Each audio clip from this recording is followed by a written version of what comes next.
Me da mucho gusto saludarles una vez más y darles la bienvenida a otra clase de historia en Aprende en Casa. ¿Qué les ha parecido esta materia hasta ahora? Yo creo que es una de las asignaturas que nos permite utilizar nuestra imaginación para recrear en nuestra mente los más grandes momentos históricos de nuestro país. Hoy vamos a viajar 162 años al pasado. ¿Qué creen que estaba ocurriendo entonces en nuestro país? Imaginen que abren los ojos y de pronto nos encontramos en el año 1858. ¿En medio de qué creen? De la Guerra de Reforma. No se vayan, porque hoy vamos a conocer las causas y consecuencias de este conflicto. Y no les quiero contar mucho todavía, pero yo que ustedes me preparaba porque vamos a saber más de las leyes de reforma, ni cómo perdernos este momento de nuestra historia. ¿Listos? Pues comenzamos.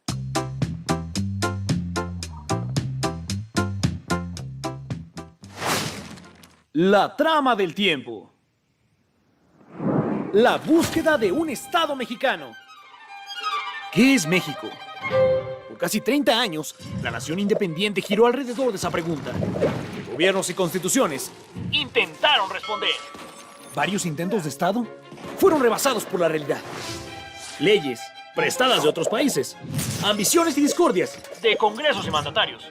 Un territorio dividido y la persistencia de la crisis. La fulminante derrota contra Estados Unidos demostró la falta de unidad y una nación mexicana inexistente. Desesperados, una generación de ideólogos, liberales y conservadores, se empeñarían en lograr ese Estado anhelado. La fallida apuesta conservadora por Santana le daría a los liberales la oportunidad para hacer posible una revolución. La Reforma. La Revolución de Ayutla. La Mesilla a la venta. Nueva pérdida territorial frente a Estados Unidos detonó el hartazgo de la población a merced de la dictadura. Diversos grupos en armas desconocieron a Santana enfrentando a sus tropas por todo el territorio. Unidos en la rebelión de los liberales Juan Álvarez, Florencio Villarreal e Ignacio Comonfort, el plan exigía un nuevo Congreso republicano para suprimir las leyes e impuestos santanistas y dar la bienvenida a un régimen liberal. Las tropas de Santana fueron vencidas y el gran héroe y villano de su era fue derrotado, abandonando el país para siempre. El gobierno liberal daba comienzo. Los liberales eran intelectuales de clase media, positivistas, abogados y federalistas como Benito Juárez. Los conservadores eran intelectuales de clase alta, militaristas y centralistas como Félix Zuluaga. Los primeros buscaban un Estado de derecho que diera igualdad a todo individuo, incluidos la iglesia y los militares, frente al máximo poder de la nación, la Constitución. Pero los conservadores entendían que una ley para todos, con tanta desigualdad y pobreza, era imposible. Aún así, los liberales en el poder político buscarían reformar las leyes, reemplazarían las viejas instituciones y crearían una nación fuerte. Promulgan la Ley Juárez. Ahora bien, los conservadores creían que el esplendor de la nación se apagó por culpa del federalismo, sobre todo cuando reemplazaron la monarquía virreinal por la democracia, dando pie a guerras y rebeliones que dividieron al país. Una monarquía era su solución para devolverle fuerza a la nación, sin revueltas ni revoluciones. Un problema para los liberales, pues la monarquía reafirmaba el poder institucional de la iglesia. Esta influía en la educación, la economía y más que nada, en el gobierno. Pero México era una sociedad católica. Los conservadores sostenían a la religión como única fortaleza para unir a la nación. Así que defenderían su lugar e influencia a toda costa. El plan de los liberales era convertir a la religión en un complemento espiritual, fuera de las decisiones del gobierno, quitándole los diezmos, su influencia y su privilegio en la ley Iglesias. Pero también había crisis. Los liberales propusieron repartir propiedades agrícolas desaprovechadas, muchas de ellas de la iglesia. La ley Lerdo las puso a la venta. Pero no solo las de la iglesia, también de varios campesinos indígenas. La iglesia, los conservadores y los fieles católicos aumentarían su enojo cuando los liberales, bajo presidencia de Juan Álvarez e Ignacio Comonfort, implementarían las reformas en la Constitución de 1857. De nuevo en puño y letra, un gobierno de derechos civiles, igualdad, libertad religiosa, de propiedad y de expresión también. Pero se preocuparon tanto por las garantías del individuo que ignoraron el interés colectivo. ¡No! Sin reformas sociales y la pobreza e ignorancia creciendo, la gente no entendería las leyes, no podrían participar y la Constitución sería un documento inservible.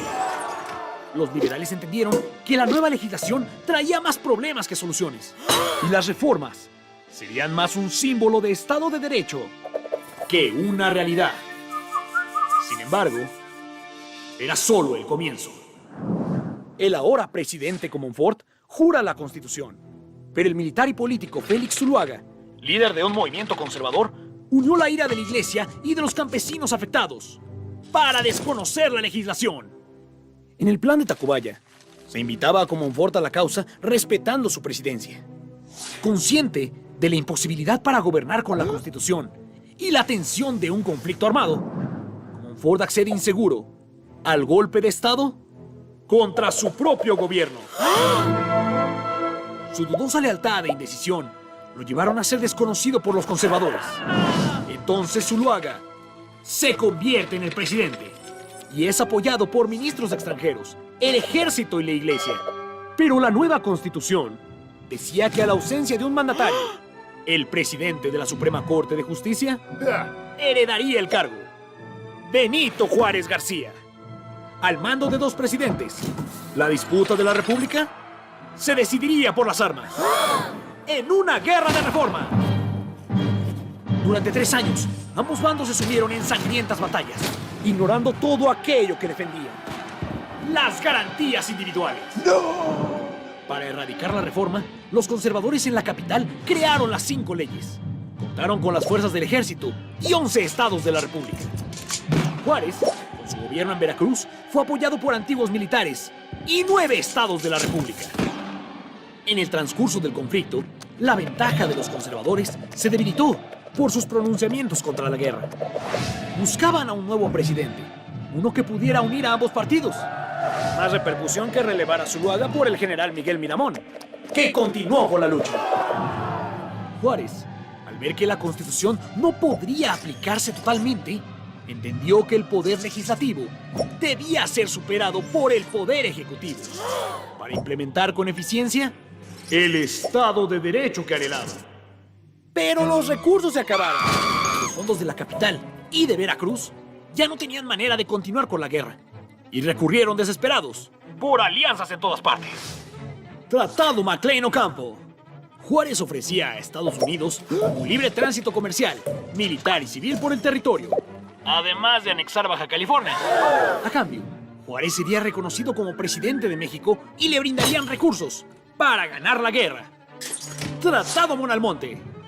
Los conservadores intentaron sin éxito aliarse con España. Sin embargo, consiguieron un préstamo de Inglaterra y reanudaron alianzas diplomáticas. A fin de cuentas, el Congreso de Estados Unidos rechazó el Tratado McLean-Ocampo y Juárez optó por confiscar los bienes del clero, obteniendo los recursos para ganar. La batalla final sucumbió en Calpulalpan. Culminó con más leyes de reforma y la victoria definitiva de los liberales. Después de 300 años, la Iglesia finalmente se separaba del Estado mexicano. Miguel Miramón huye a Europa en el exilio. Juárez, en la capital, fortalece el proyecto constitucional con más reformas. Y tras nuevas elecciones, y Juárez ganador, iniciaba una era de paz, que para lograr un Estado de Derecho, haría de su presidencia un poder más fuerte que la Constitución. Pero las relaciones externas eran tensas. El gobierno, para variar en bancarrota, suspende sus deudas a España, Inglaterra y Francia. Con recelo hacia la postura de Juárez y que un nuevo conflicto sucediera, un grupo monarquista decidiría que el momento de imponer un rey había llegado.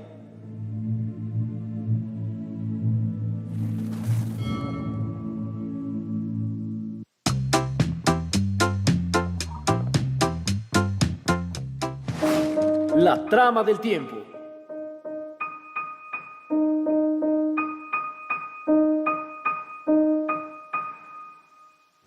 La persecución de un Estado mexicano. 1859. Se necesita ayuda urgentemente. Temiendo que la admiración de los liberales por Estados Unidos concluyera en una ocupación, o peor, cediendo territorio por el destino manifiesto, el presidente conservador, Miguel Miramón, se adelanta a enviar a sus ministros Gutiérrez de Estrada y José Manuel Hidalgo, con la misión de crear una alianza con las potencias de Europa. Con una poderosa intimidación, la presidencia de Juárez sería removida y podrían por fin consolidar una monarquía mexicana, que acabaría con la disputa y la sangrienta guerra de reforma. En Francia, los monarcas Eugenia y Napoleón III escuchan atentamente a miembros de un supuesto partido monárquico mexicano. Gutiérrez de Estrada y José Manuel Hidalgo. Contrario a las instrucciones de Miramón, no solo han buscado ayuda, sino también a un monarca. Alguien con experiencia, con prestigio, alguien lejos de la política mexicana, a quien pudieran ofrecerle el trono y lograr la paz y el progreso. Solo que no había corona que ofrecer. No existía un partido monárquico mexicano. Y la República no aceptaría jamás a un rey extranjero. El Segundo Imperio. Facultades especiales. Otorgadas a Juárez por el Congreso durante la guerra, le concedían poder para apaciguar a sus opositores, hacer uso de la fuerza y reorganizar a la República, sin depender de la Constitución. El conflicto ha terminado y Juárez asume una reelección. Era su responsabilidad renunciar a tales atributos. Aún separando a la Iglesia del Estado, había guerrillas. Los partidos estaban divididos. Juárez enfrentaba cargos de alta traición por el Tratado Maclean-Ocampo y había desapariciones y asesinatos en ambos bandos. Sin contar con que los gobernadores, al tener poder en sus territorios, podían derrocar al gobierno con solo ordenarlo. Y en la cúspide de los problemas, las potencias de Europa reclamaban el pago de la deuda. Con la incapacidad de México para resolver sus problemas, formaron una alianza tripartita para imponer el orden. Ahora en España, las noticias llegaban al exiliado Miguel Miramón. Con la alianza tripartita y las negociaciones con los monarquistas, Napoleón había encontrado el terreno perfecto para expandir su mercado con una invasión. Miramón es informado de que la inmensa flota de los tres países se embarcaba a México, presionarían el pago de la deuda y Francia intervendría para reorganizar a México en un nuevo imperio. La segunda intervención francesa. Aunque la negociación de Juárez dejaría satisfechas a España e Inglaterra, Francia atacó y tomó las ciudades principales. Liberales y conservadores convocaron a todo partido, gobierno y armada a responder el ataque. Avanzan hasta Puebla y los franceses son derrotados por el ejército al mando de Ignacio Zaragoza y el distinguido general Porfirio Díaz Mora. A pesar de una unión sin precedentes, México no pudo vencer al refuerzo de 30,000 soldados franceses. Al tomar la capital, Juárez la abandona para hacer resistir a la República, recurriendo nuevamente a sus facultades especiales. Ahora, con una regencia imperial presidida por el líder monarquista Juan Nepomuceno Almonte, inauguraban los preparativos para que el candidato de Eugenia y Napoleón, un archiduque progresista, exgobernante de Lombardía, con el respaldo del Papa, las potencias europeas y el ejército francés, tomara la corona del Imperio Mexicano. Su nombre, Fernando Maximiliano de Habsburgo. Convencido por los monarquistas que una nación entera lo necesitaba, se embarca con la ilusión de gobernar un país fantástico. Las expectativas de Napoleón y los monarquistas en los tratados de Miramar daban la bienvenida al archiduque y su esposa, la princesa Carlota de Bélgica. Sin embargo, nadie les dijo que el territorio estaba repleto de guerrillas liberales contra la armada francesa, o que los recursos para sus planes económicos eran básicamente inexistentes. Pero Maximiliano quería buscar la paz, así que pide a Juárez unírsele en un proyecto de nación. Pero Juárez se niega considerándolo pisoteador de la paz. Y las guerrillas continuaron. Para sorpresa de todos, Maximiliano era un ideólogo liberal que simpatizaba con las ideas de la reforma. El gran descalabro para los monarquistas y los conservadores que apoyaron la monarquía. Con tal de cumplir su sueño, el emperador pone manos a la obra. Con financiamiento y préstamos de Napoleón, remodela y embellece la capital. Rehace caminos, fomenta el estudio de los recursos naturales, arqueológicos e históricos. Funda academias, museos, escuelas, bibliotecas e impulsa la modernidad con el ferrocarril y el telégrafo. Crea junto a Carlota políticas de apoyo para la educación y protección de los indígenas, marginados durante todas estas décadas de conflicto. Como también creía en un Estado de Derecho, propone una Carta Magna para lograr un sistema modestamente democrático, además de reanudar las leyes de reforma de Juárez, propiciando que el Papa le quitara su apoyo. Y contra toda posibilidad, consigue lo que liberales y conservadores habían buscado por años: pinturas, monumentos y obras dedicadas a las figuras de la independencia hacen que el imperio logre un auténtico nacionalismo. Sin embargo, no sería suficiente para eliminar la crisis de la nación. Pero, ¿dónde estaba Juárez? El ejército francés, al mando del mariscal Achille Bazaine, lo perseguía para acabar con su gobierno y rebelión. Juárez se trasladaba por el norte, solicitando apoyo a los comandantes estatales, mientras que las tropas de Díaz y Escobedo hacían resistir a la causa republicana. Simultáneamente, Juárez esperaba refuerzos de Estados Unidos, pero con la guerra de secesión, era una causa perdida. Como el traslado de Juárez representaba su retirada y simpatía con los estadounidenses, Bazaine empuja a Maximiliano a decretar la ley del 3 de octubre para dar muerte a los opositores y que el imperio fuese consolidado. Pero solo desembocó en más derramamiento de sangre y que la causa republicana se fortaleciera contra el emperador. Además, Napoleón, enfrentando la amenaza de una guerra contra Prusia, necesitaba a sus tropas para hacerle frente. Así, retira a su ejército y apoyo al infortunado imperio de Maximiliano. Si había una oportunidad para salvar al imperio, la economía, guerrillas, la deuda extranjera y falta de carácter del emperador solamente la extinguieron. El ocaso del trono. Carlota viaja en desesperación a persuadir al Papa y a Napoleón. No. Pero sus súplicas son inútiles y enferma gravemente sin poder regresar. Abandonado a su suerte, Maximiliano recibiría un último apoyo del Partido Conservador. El general Tomás Mejía y el regreso de Miramón harían frente a los ejércitos de Juárez. Resistiendo un último sitio en Querétaro, Maximiliano cae en manos de Mariano Escobedo, mientras Porfirio Díaz toma la Ciudad de México.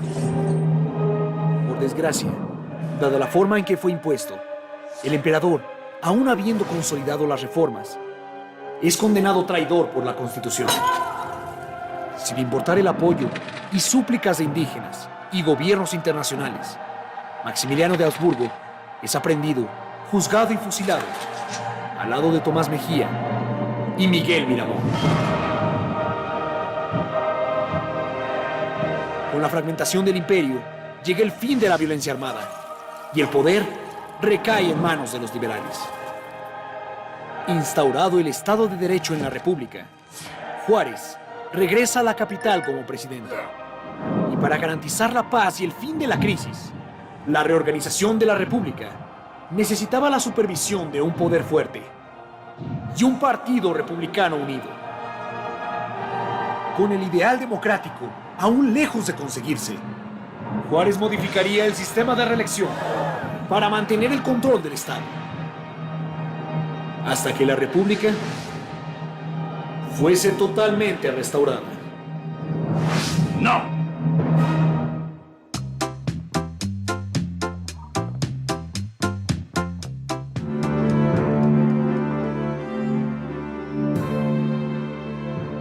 Te quería también comentar que, curiosamente, cuando se establece el imperio de Maximiliano, precisamente Maximiliano va a llegar en abril de 1864 con su esposa Carlota para ser emperador. Bueno, va a llegar con un proyecto que en realidad va a confirmar el proyecto de reforma liberal y quizá aumentarle algo más. Entonces, ¿qué pasa? ¿Qué pasa con este emperador que lo traen los conservadores y resulta liberal. Maximiliano, como me decías, pide que los pueblos digan que sí, efectivamente lo quieren. Pero al mismo tiempo, Pío IX le dice acepte la propuesta. Entonces, cuando Pío IX le dice que acepte la propuesta, Maximiliano acepta la propuesta de los conservadores mexicanos. Y efectivamente, lo que tú dices, cuando llegan a Miramar a ofrecerle la corona, que ahí en ese momento Maximiliano les dice que sí, pero que además las instituciones liberales. Maximiliano era liberal, pero era un liberal europeo. Europeo. Y entonces viene como un hombre muy ilustrado, además, Carlota además, con grandes ambiciones políticas, pero además con grandes deseos de transformar a México. Sí. Venían con buenas intenciones. Sí. Y entonces, cuando ya llegan y la Bastida ya está en México, desde la regencia, empiezan los desacuerdos entre la Iglesia, entre la Bastida concretamente, que era regente también, y el militar francés. Y entonces es muy interesante estos conflictos, porque la Bastida se ve obligada a renunciar a la regencia y dice, solo en el emperador está nuestra confianza. Y llega el emperador y les falla. Claro. Por eso les falla porque ellos hicieron una idea. Y la Bastida se resentía porque decía, me dicen conservador y yo soy liberal. Pero en realidad no compartía los proyectos. Y entonces, cuando el Papa manda al nuncio para que empiecen a negociar la reforma, bueno, se da cuenta Maximiliano que no trae instrucciones. Y la Bastida mismo dice, ¿cómo es posible que nos manden a un hombre sin instrucciones? Porque no era que no traía instrucciones, sí las traía, pero eran completamente contrarias. Sí, claro. Cuando había que negociar. Sí. Y entonces, yo siempre he pensado que este periodo es como un diálogo de sordos. Es sordos. La Santa Sede dice una cosa, Maximiliano dice otra, los obispos dicen otra, ¿no? Y entonces, sí, Maximiliano va a llevar a cabo las mismas leyes que tenía Maximiliano. Digo, Juárez. Sí. Creo que ahora que estamos aquí y estamos en este lugar, pues que Maximiliano sí amó esta nación. Me acuerdo yo de su última carta que le escribe la mañana que va a ser fusilada y se le escribe a Benito Juárez y le pide que su sangre sea la última que se derrame en este país. Y yo creo que es importante empezar a construir esa historia a partir de los sentimientos y las emociones de la población que vivió en aquellos años, los dramas que experimentaron, ¿no? Y por otra parte, ver liberales y conservadores que son además los moderados, que son los que están discutiendo en esta época, no verlos ni como traidores ni como grandes avanzadas, sino simplemente como hombres que deseaban construir un México mejor para el futuro. Yo creo que es la época actual para volver al pasado, pero para construir un mejor presente y un mejor futuro. Así es, estoy totalmente de acuerdo. Muchas gracias. Muchas gracias a los que nos oyen. Exactamente.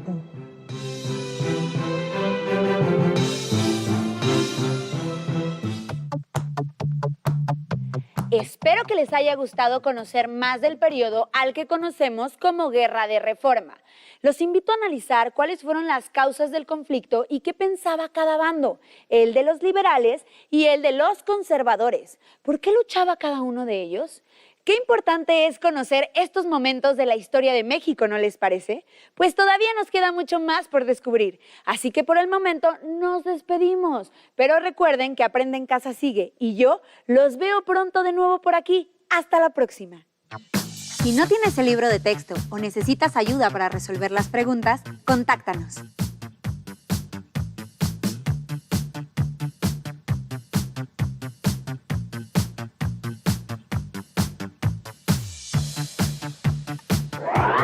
También puedes encontrar los libros de texto en la página conalitec.cep.gov.mx.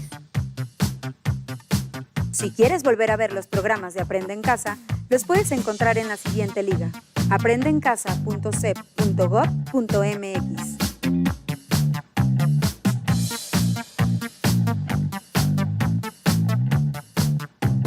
Hola, ¿qué tal? Soy Antonio Altamirano Corona. Soy asesor especializado externo en clarinete en la UNEM Michoacán. Estudié en la Facultad Popular de Bellas Artes de la Universidad Michoacana de San Nicolás de Hidalgo. Llevo tocando el clarinete aproximadamente 11 años y 4 años dando clase. El origen del clarinete se remonta a las grandes civilizaciones antiguas, en el que un instrumento que no era propiamente el clarinete se utilizaba para cuestiones pastoriles o bien para la música popular. Por ejemplo, en Egipto, en Grecia o en Roma. Los romanos, por su parte, tenían un instrumento llamado tibia, que consistía en un tubo de madera con una caña simple. El clarinete, como tal, aparece hasta el año 1700, en el que un constructor de flautas llamado Johann Denner arma un clarinete a partir de un cuerpo de flauta al que le agrega 2 llaves, le pone una boquilla y una caña. A partir de entonces, el clarinete tendrá varios cambios durante el siglo XVIII. Con el paso de la revolución industrial se le van agregando diferentes orificios y diferentes llaves, construyéndose en diferentes tonalidades para ampliar su registro y para ampliar sus capacidades técnicas. A partir de Mozart, el clarinete se agrega definitivamente a la orquesta. Veremos cómo Beethoven, en sus 9 sinfonías, no puede prescindir del clarinete.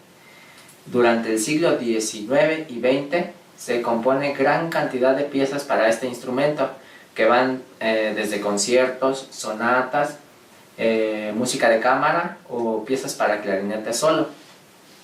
En la actualidad, el clarinete se construye en 2 sistemas, el sistema alemán y el sistema francés. El sistema alemán tiene su propia digitación, dicen que un poco más difícil algunos. Por dentro es un cono, digamos, y el clarinete francés, que es con su propia digitación, y por dentro es más recto. El clarinete es un instrumento de la familia de viento-madera, con una caña simple. Termina en forma de campana, y también es uno de los instrumentos con mayores posibilidades técnicas, mayor registro y una de las familias más amplias, que van desde, por ejemplo, el clarinete en mi bemol o en la bemol, que está como este tamaño, el clarinete soprano en si bemol, que es el clarinete en la, el clarinete di bassetto en la, para el cual se compuso el concierto de Mozart. También tenemos el clarinete en si bemol o el clarinete con trabajo en mi bemol o en si bemol. El clarinete, dentro de la orquesta sinfónica, cumple una función bastante enriquecedora por su timbre muy particular, por su flexibilidad y por su gran registro. Existen muchos solos dentro de la orquesta sinfónica que son compuestos para clarinete, solos muy expresivos, muy dulces, muy delicados. También otros compositores lo usan para mezclarlo con la sección de maderas, en especial con las maderas graves. También podemos en muchas otras ocasiones ver cómo se mezcla de manera muy bonita con los metales, sobre todo con los metales graves. De verdad es un instrumento que cumple una función bastante flexible dentro de la orquesta sinfónica. También es usado para pasajes de gran virtuosismo dentro de ella. A continuación voy a tocar el solo del clarinete del bolero de Ravel.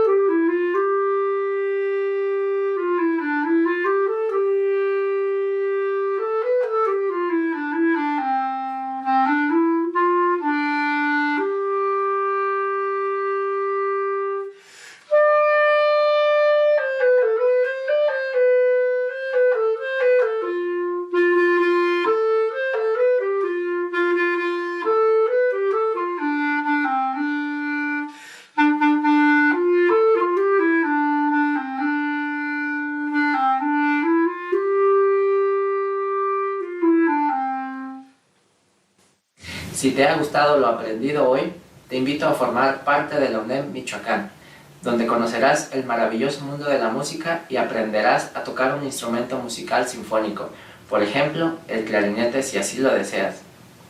Además de esto, podrás fomentar y adquirir valores que serán muy útiles para toda tu vida. ¡Te esperamos!